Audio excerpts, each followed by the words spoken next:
Jag heter Sara. Jag bor med min man Thomas och våran son Max. Vi bor i ett lugnt område, i en liten stad. Thomas och jag har varit gifta i 10 år. Under de åren har vi upplevt mycket tillsammans.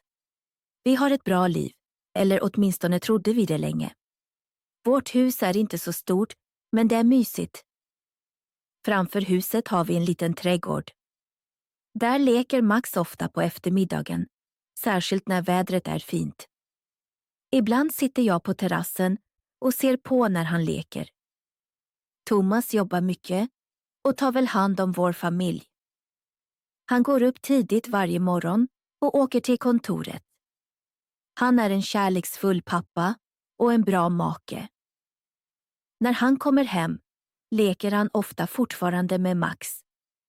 För 6 månader sedan anställde vi någon. Hans namn är Lukas. Lukas arbetar hemma hos oss. Han hjälper till med städning och sköter trädgården. Han tycker särskilt om arbetet i trädgården. Ibland passar han också Max när jag måste jobba längre. Lukas är tystlåten och vänlig. Han pratar inte mycket, men han ler ofta. I början tänkte jag knappt på honom. För mig var han bara en anställd som hjälpte oss. En kväll kom jag hem sent från jobbet.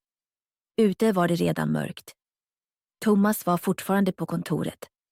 Max sov redan i sitt rum. Lukas satt ensam i köket och läste en bok. Ljuset i köket var varmt och lugnt. Jag satte mig bredvid honom vid bordet. Vi började prata.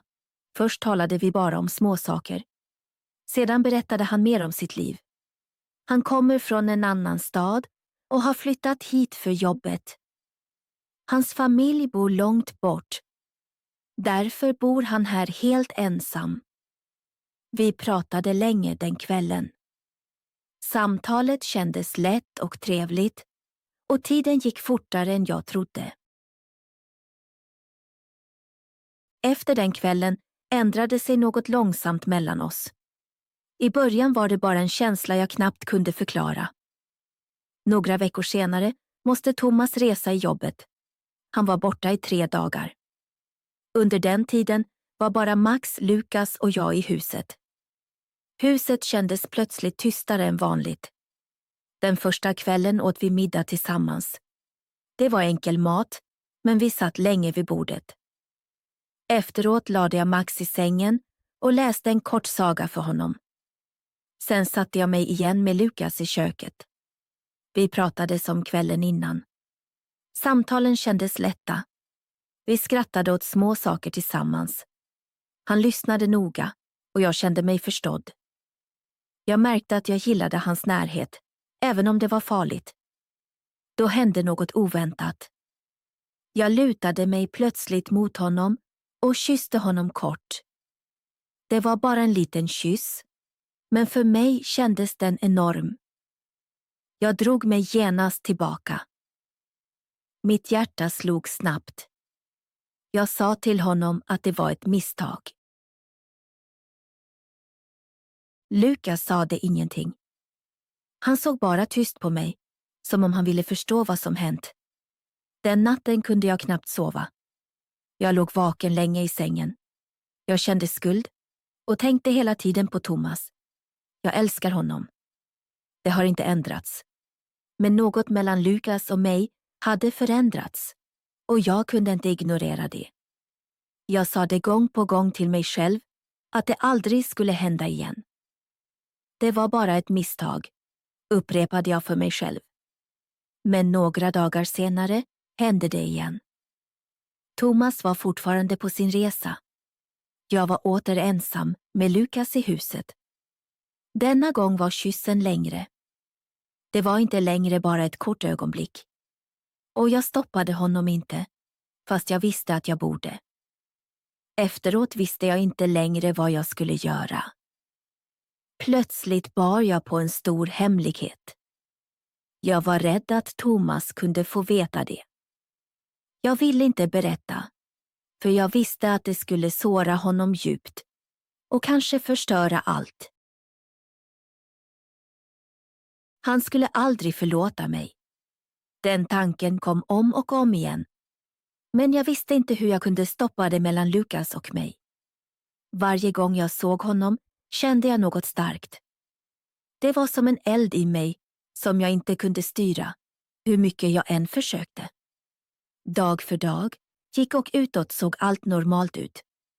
Vår vardag fortsatte som alltid. Thomas visste ingenting. Han kom hem från sin resa och hälsade på oss som vanligt. Livet gick vidare som vanligt. Jag lagade middagen. Vi satt tillsammans vid bordet. Efteråt tittade vi ibland på TV ihop. Varma dagar lekte vi med Max i trädgården. Utifrån såg vår familj helt normal ut. Men inuti kändes allt annorlunda. Jag bar på en hemlighet och den blev tyngre för varje dag. Jag kunde inte prata med någon om det. Lukas arbetade fortfarande hos oss. Han var snäll mot Max och mycket artig mot Thomas. När vi alla var tillsammans såg allt helt normalt ut. Vi pratade om enkla saker som jobb, skola eller trädgården. Men när Thomas inte var hemma var allt annorlunda. Lukas och jag tittade ibland bara snabbt på varandra. Dessa korta blickar sa mer än ord. Vi talade inte om det som hade hänt. Men vi behövde inte säga något. Vi visste båda att det fanns något mellan oss. Jag kände mig ständigt skyldig. När jag kysste Thomas tänkte jag på Lukas. När jag lekte med Max tänkte jag på hemligheten. Den var alltid i mitt huvud och blev större varje dag. På nätterna kunde jag ofta inte sova. Jag låg vaken länge i sängen och stirrade i taket. Om och om igen tänkte jag på mitt fel. Ibland ville jag berätta allt för Thomas. Jag ville vara ärlig och bli av med hemligheten. Men jag var mycket rädd. Vad skulle han säga? Vad skulle han göra? Jag ville inte förlora honom. Jag ville inte såra honom. Men i hjärtat visste jag att jag redan sårat honom, även om han inte visste det än. En natt låg jag i sängen bredvid Thomas. Han sov lugnt och andades jämt. Jag tittade länge på honom och kände stor sorg. Han visste inte vad jag hade gjort. Han litade på mig. Han älskade mig. Och jag hade brutit det förtroendet. Jag ville gråta, men jag gjorde det inte. Tårarna stannade i mina ögon, men jag höll dem kvar. Jag låg bara där och tänkte länge på mitt misstag. Om och om igen undrade jag hur allt hade kunnat gå så långt. Några veckor senare hände något oväntat. Jag upptäckte att också Thomas dolde något för mig. Först ville jag inte tro det. Men sakta förstod jag att han träffade en annan kvinna. Jag visste inte vem hon var, men jag såg att han träffade henne i smyg.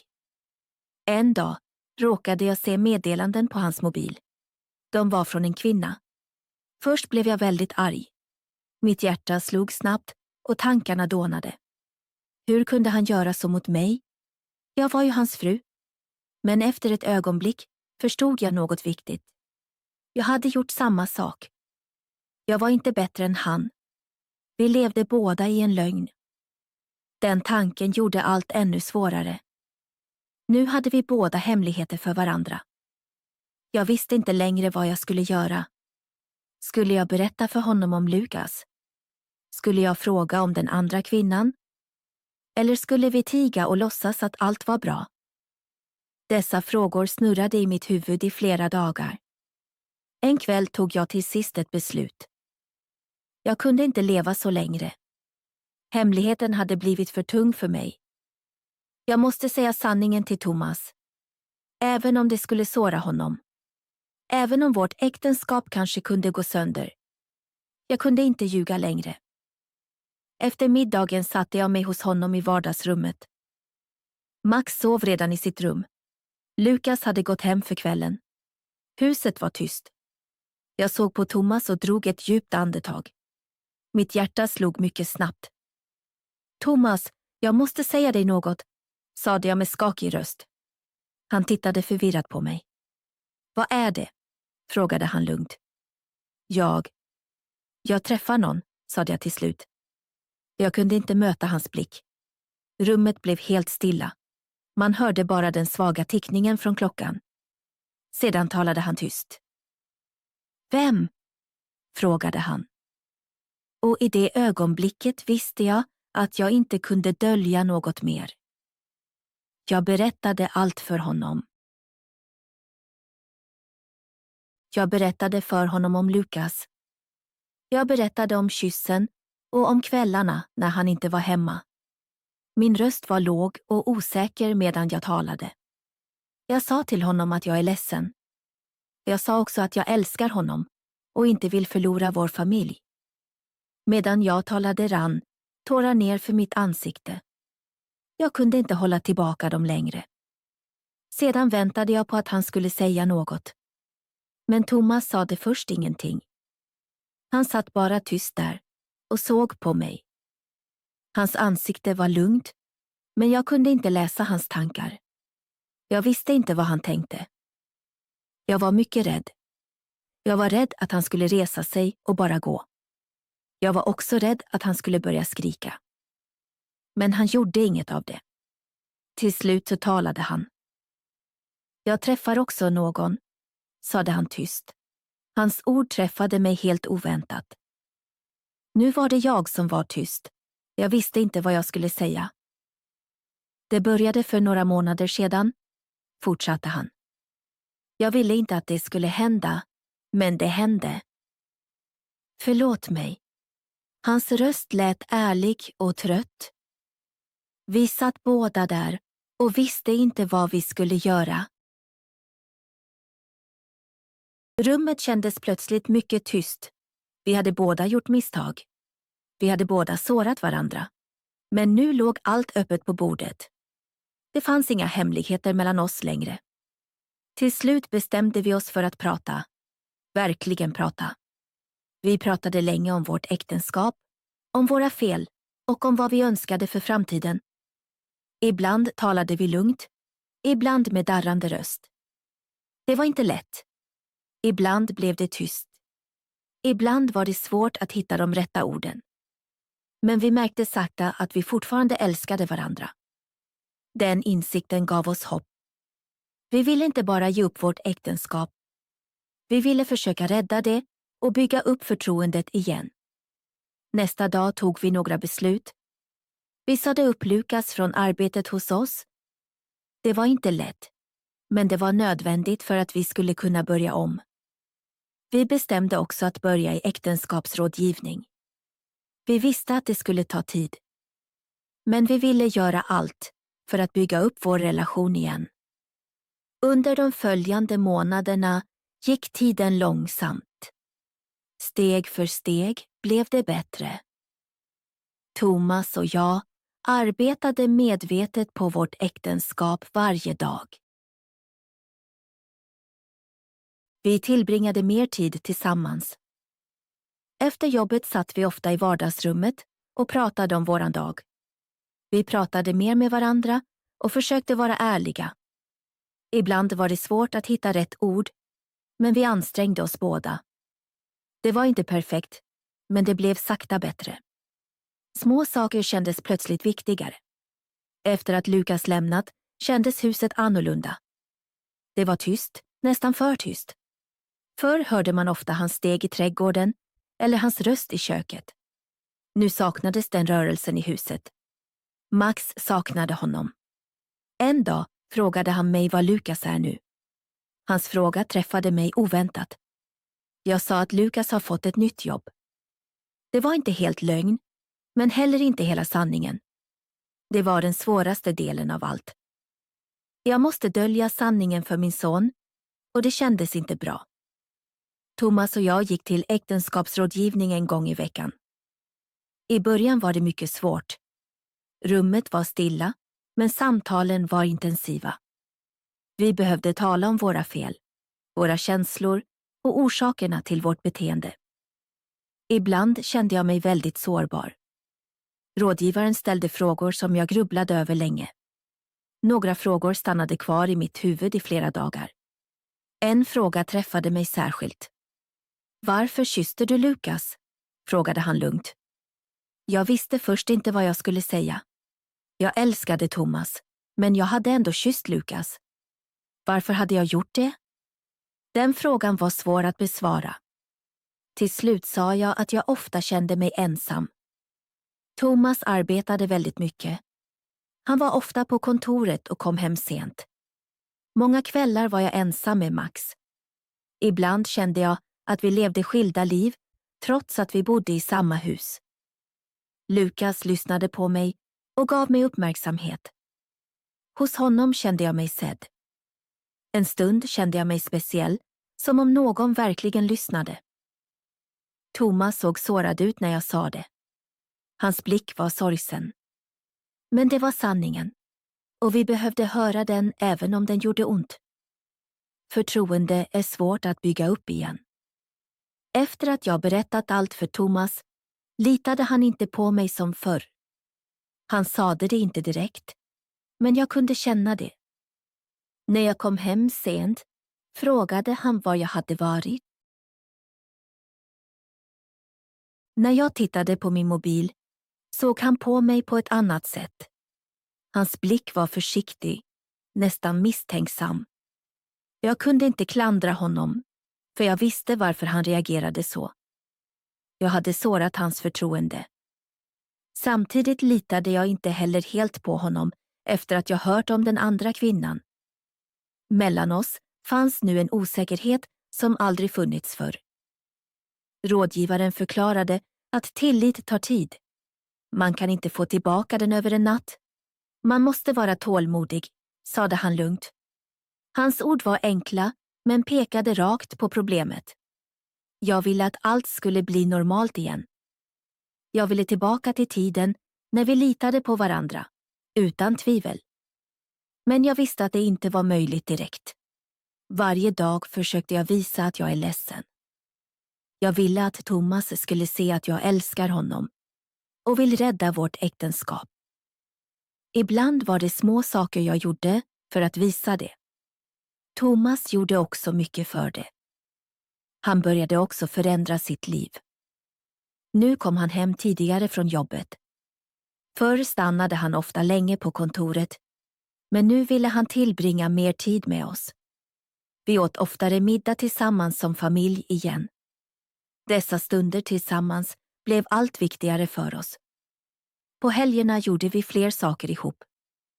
Ibland gick vi med Max till parken. Där lekte Max på lekplatsen medan vi satt på en bänk och pratade. Ibland stannade vi bara hemma och såg en film tillsammans. Dessa lugna kvällar kändes oväntat värdefulla. Det var inte lätt, men vi ansträngde oss båda. Vi visste båda att äktenskapet bara har en framtid om vi arbetar tillsammans. En kväll frågade jag Thomas om kvinnan han träffat. Jag hade inte frågat tidigare, för jag var rädd för svaret. Men nu måste jag få veta. Vem var hon? Frågade jag efter att Max hade somnat. Thomas såg orolig ut och vek bort blicken en stund. Han ville egentligen inte prata om det. Men jag behövde sanningen. Till slut suckade han tyst. Hon heter Lisa, sade han till sist. Hon arbetar på mitt kontor. När han sa hennes namn kände jag en smärta i bröstet. Det var ett kort ögonblick, men det kändes tungt. Egentligen ville jag inte höra mer, för jag var rädd för fler detaljer. Ändå var jag tvungen att fråga. Ser du henne fortfarande? Viskade jag. Min röst lät osäker. Nej, svarade Thomas snabbt. Det var redan slut innan du berättade om Lukas. Hans svar kom utan att tveka. Det gjorde mig lite lugnare, men det gjorde ändå ont. Tanken stannade kvar i mitt huvud. Thomas hade träffat en annan kvinna medan jag var hemma med Max och trodde att allt var bra. Jag mindes många kvällar när jag hade väntat på honom. Det kändes orättvist, men jag visste att jag gjort något liknande. Den tanken gjorde det svårt att bli arg. Vi satt tysta en stund. Tystnaden i rummet kändes lång. Man hörde bara svaga ljud från köket. Sedan talade Thomas igen. Förlåt mig, Sara, sade han. Hans röst var allvarlig. Jag har gjort ett misstag. Jag älskar dig och vill inte förlora dig. Hans ord lät ärliga. Jag älskar dig också, svarade jag.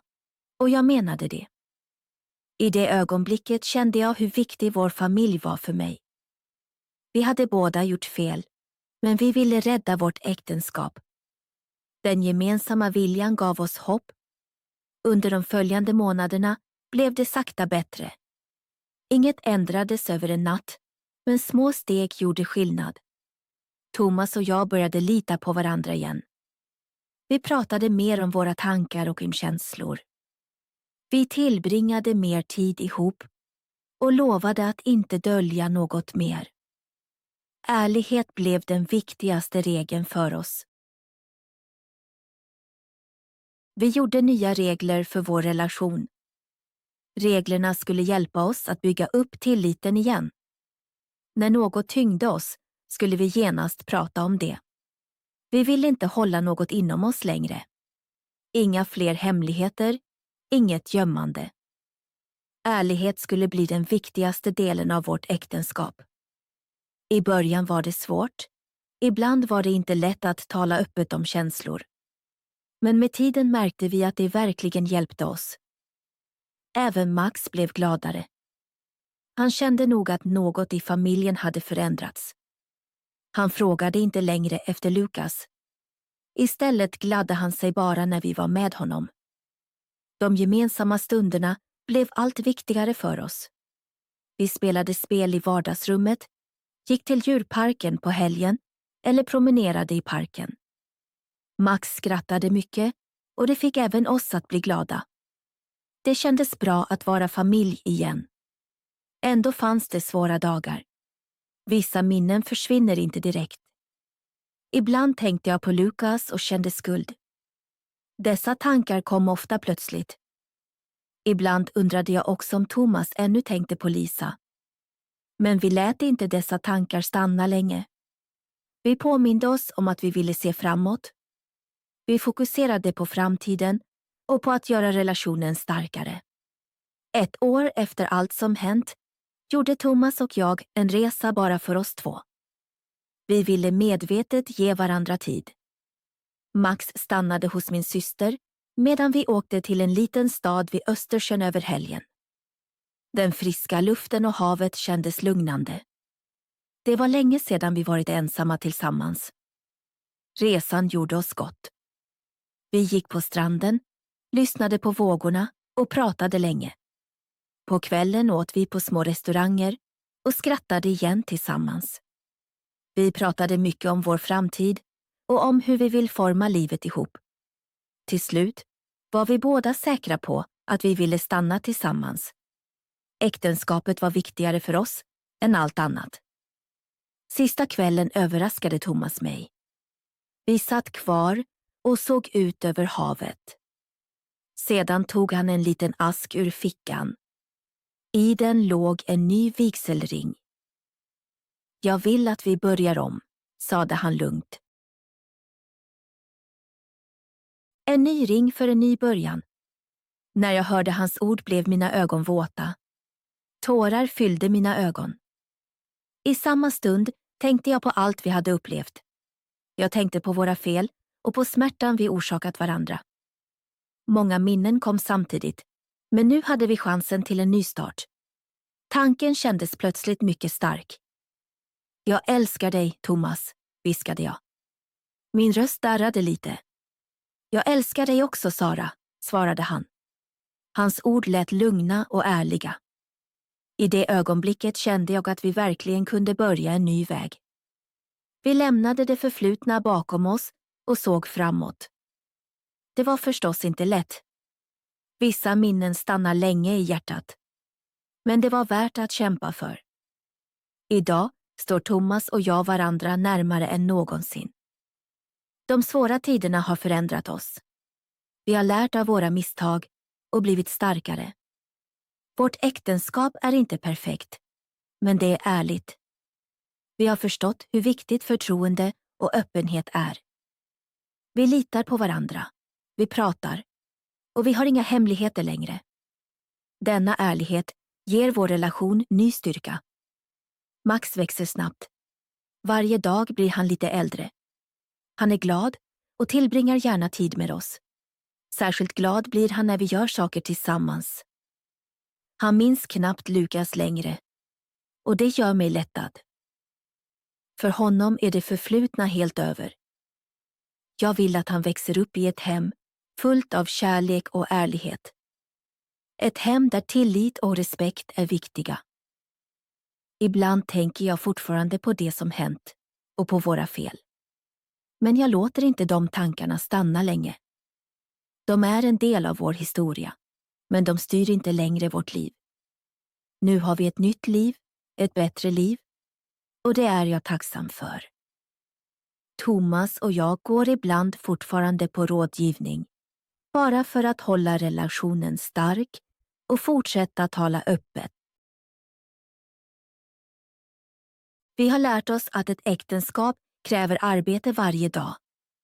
Kärlek räcker ofta inte om man inte också vill lyssna och förändras. Det är inte alltid lätt, men det är alltid värt det. När jag ser tillbaka idag ser jag klarare än förr. Jag ser hur nära vi var att förlora allt. Vårt äktenskap kunde ha slutat på grund av våra hemligheter. Ett enda steg fel till och kanske hade vi gått skilda vägar. Istället fann vi en väg att rädda oss och gå vidare tillsammans. Den vägen var inte enkel, men den lärde oss mycket. Jag är inte stolt över det jag gjorde med Lukas, och Thomas är inte stolt över Lisa. Dessa minnen är en del av vårt förflutna. Men vi har lärt av våra fel och blivit starkare. Ibland måste man gå genom svåra tider för att förstå vad som verkligen är viktigt. Livet ger många utmaningar och ett äktenskap är en av de största. Det kräver tålamod, ärlighet och modet att börja om igen och igen. Men om man verkligen älskar någon kan man gå genom allt tillsammans. Thomas och jag är beviset på det. Idag känner jag mig lugn och lycklig. Vårt hem är fyllt av kärlek och skratt. Och det är allt jag drömt om. När jag hör Max skratta eller ser Thomas leka med honom vet jag att vi valde rätt. Vi är inte perfekta, men vi är ärliga. Och det är det viktigaste.